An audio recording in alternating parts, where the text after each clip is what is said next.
दोस्तों, इस वीडियो में हम आपको हमारे महान देश के महान खगोल शास्त्री और गणितज्ञ आर्यभट्ट के बारे में कुछ ऐसे तथ्य बताएंगे जिन्हें जानकर आप गौरवान्वित होंगे।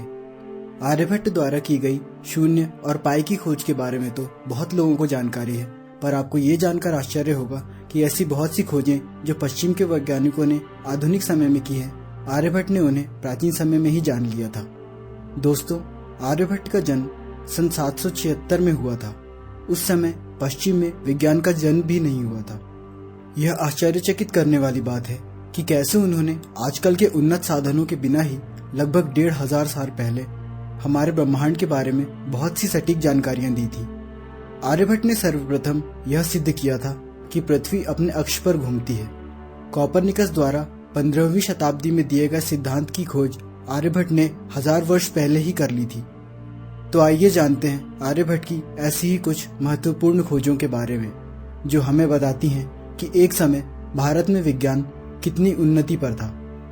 आर्यभट्ट ने पृथ्वी की परिधि यानी सरकमफ्रेंस की लंबाई 39,968.05 किलोमीटर बताई थी, जो असल लंबाई 40,075.01 किलोमीटर से सिर्फ 0.2% कम है। आर्यभट्ट ने वायुमंडल की ऊंचाई 80 किलोमीटर तक बताई थी। असल में वायुमंडल की ऊंचाई 1600 किलोमीटर से भी ज्यादा है, पर इसका 99% हिस्सा 80 किलोमीटर की सीमा तक ही सीमित है। आर्यभट्ट ने सूर्य से ग्रहों की दूरी के बारे में बताया है। वह वर्तमान माप से मिलता जुलता है। पृथ्वी से सूर्य की दूरी लगभग 15 करोड़ किलोमीटर है। इसे एक एस्ट्रोनॉमिकल यूनिट कहा जाता है। आर्यभट्ट के मान और वर्तमान मान इस तरह हैं। बुध, आर्यभट्ट का मान 0.375 एस्ट्रोनॉमिकल यूनिट्स, वर्तमान मान 0.387 एस्ट्रोनॉमिकल यूनिट्स। शुक्र 0.725 एस्ट्रोनॉमिकल यूनिट्स, वर्तमान मान 0.723 एस्ट्रोनॉमिकल यूनिट्स। मंगल, आर्यभट्ट का मान 1.538 एस्ट्रोनॉमिकल यूनिट्स, वर्तमान मान 1.523 एस्ट्रोनॉमिकल यूनिट्स। गुरु, आर्यभट्ट का मान 4.16 एस्ट्रोनॉमिकल यूनिट्स, वर्तमान मान 4.20 एस्ट्रोनॉमिकल यूनिट्स। शनि, आर्यभट्ट का मान 9.41 एस्ट्रोनॉमिकल यूनिट्स, वर्तमान मान 9.54 एस्ट्रोनॉमिकल यूनिट्स। आर्यभट्ट ने तारों से सापेक्ष पृथ्वी के घूमने की गति को मापकर बताया था कि एक दिन की लंबाई 23 घंटे 56 मिनट और 4.1 सेकंड होती है, जो असल से सिर्फ 0.86 सेकंड कम है। आर्यभट्ट से पहले भी कई ग्रीक और भारतीय वैज्ञानिकों ने एक दिन के समय की लंबाई को बताया था, पर वो आर्यभट्ट की गणना जितनी सटीक नहीं थी।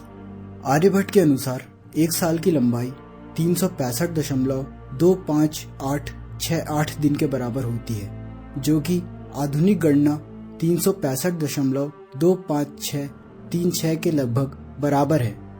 चांद के पृथ्वी के इर्द गिर्द चक्कर लगाने की अवधि को आर्यभट्ट ने 27.32167 दिन के बराबर बताया था, जो कि आधुनिक गणना 27.32166 के लगभग बराबर है। आर्यभट्ट ने ही सर्वप्रथम अंकों को चिन्हों द्वारा लिखना शुरू किया था। अक्सर आपने सुना होगा कि आर्यभट्ट ने जीरो की खोज की थी, पर आपकी यह जानकारी अधूरी है। असल में उन्होंने गणनाओं को विशेष चिन्हों द्वारा लिखने की शुरुआत की थी। उनसे पहले किसी लेख में गणनाओं को शब्दों में लिखा जाता था, पर उन्होंने गणनाओं को आधुनिक नंबर सिस्टम में लिखना शुरू किया। आर्यभट्ट ने केवल यही नहीं बताया कि सूर्य ग्रहण और चंद्र ग्रहण क्यों लगते हैं, बल्कि ग्रहण लगने का समय निकलने का फॉर्मूला भी बताया। उन्होंने ग्रहण कितनी देर तक रहेगा इस बात का पता करने का भी एक फॉर्मूला दिया था। आर्यभट्ट ने पाई की वैल्यू दशमलव के 4 अंकों तक सही बताई थी। आर्यभट्ट ने ही त्रिकोणमिति यानी ट्रिग्नोमेट्री के साइन और कोजिन की खोज की थी। आर्यभट्ट ने इन्हें ज्या और कोजिया कहा था। कोजिन कोजिया का ही बिगड़ा हुआ रूप है। इसका यह मतलब है कि आज पूरी दुनिया में जो त्रिकोणमिति पढ़ाया जाता है, वास्तविकता में उसकी खोज आर्यभट्ट ने की थी। आर्यभट्ट ने ब्रह्मांड को अनादि अनंत माना था। भारतीय दर्शन के अनुसार अग्नि, जल, वायु, पृथ्वी और आकाश, इन 5 तत्वों के मेल से इस सृष्टि का सृजन हुआ है। परंतु आर्यभट्ट ने आकाश को तत्व नहीं माना। आर्यभट्ट ने उस समय की प्रचलित अवधारणा को रद्द कर दिया कि पृथ्वी इस ब्रह्मांड के केंद्र में है। आर्यभट्ट के अनुसार सूर्य सौरमंडल के केंद्र में है और पृथ्वी समेत बाकी ग्रह उसकी परिक्रमा करते हैं। तो दोस्तों, यह था हमारे प्राचीन भारत और वैज्ञानिक आर्यभट्ट का कमाल, जिनकी वजह से हम कह सकते हैं कि हमारे भारत ने दुनिया को केवल 0 ही नहीं दिया बल्कि और भी बहुत कुछ दिया है। दोस्तों, भारत के इस महान सपूत को भारत ने ही नहीं बल्कि पूरी दुनिया ने भरपूर सम्मान दिया है। भारत ने अपने पहले उपग्रह का नाम आर्यभट्ट रखा, जिसे 19 अप्रैल 1975 को अंतरिक्ष में छोड़ा गया। भारत दुनिया का पहला ऐसा देश है जिसने अपने पहले उपग्रह को किसी काल्पनिक देवी देवता का नाम नहीं दिया बल्कि अपने एक महान गणितज्ञ का नाम दिया।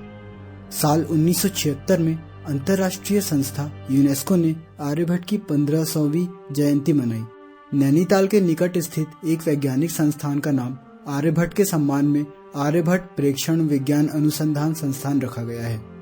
दोस्तों, ये वीडियो आपको कैसा लगा अपने कमेंट्स द्वारा हमें बताएं। साथ ही दोस्तों, सब्सक्राइब करें क्योंकि हम ऐसे और वीडियोस लेकर आते रहेंगे।